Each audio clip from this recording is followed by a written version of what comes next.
différence primordiale dans le type de stockage. On stocke en surface ici, dans des ouvrages en béton. On stockera en profondeur, quelques dizaines de mètres, pour le stockage FAVL. Stockage FAVL pour stockage de déchets radioactifs de faible activité à Villongue. L'Agence nationale pour la gestion des déchets radioactifs souhaite créer un nouveau site de stockage. Un appel à candidature a été lancé auprès de 3115 maires en juin dernier.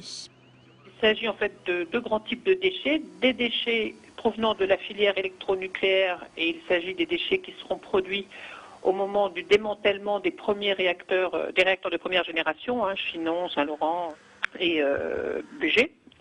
Et par ailleurs, il y a aussi des déchets radioactifs qui proviennent d'activités industrielles plus classiques dans le domaine de la chimie fine. Il s'agit de produits radifères et qui sont en fait des déchets qui sont issus du traitement, enfin de l'utilisation de minerais naturellement radioactifs.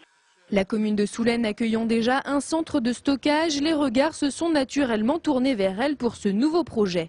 Mais jeudi dernier, le conseil municipal a tranché, Soulaine ne se portera pas candidate. Une décision économiquement surprenante puisque l'activité de ce futur centre générerait l'emploi de 150 personnes pendant les phases de construction et d'exploitation.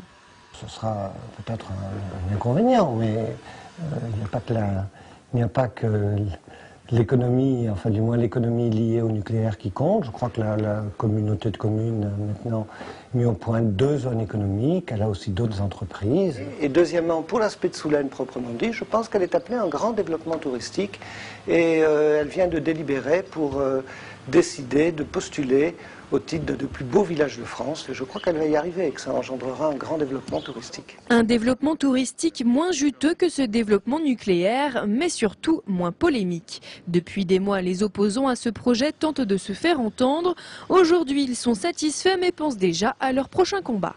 Il se trouve que le 31 octobre est la date de clôture de la candidature pour l'Andra. C'est aussi le jour d'Halloween. Je pense que nous allons travailler sur un nucléaire Halloween. On va faire une fête autour des cimetières.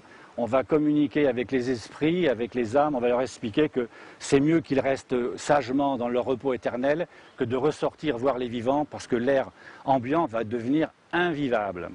Une campagne de communication choc qui pourrait être mise en place à Brienne-le-Château, une commune voisine qui a décidé lors de son conseil municipal hier soir de se porter candidate pour ce futur site de stockage.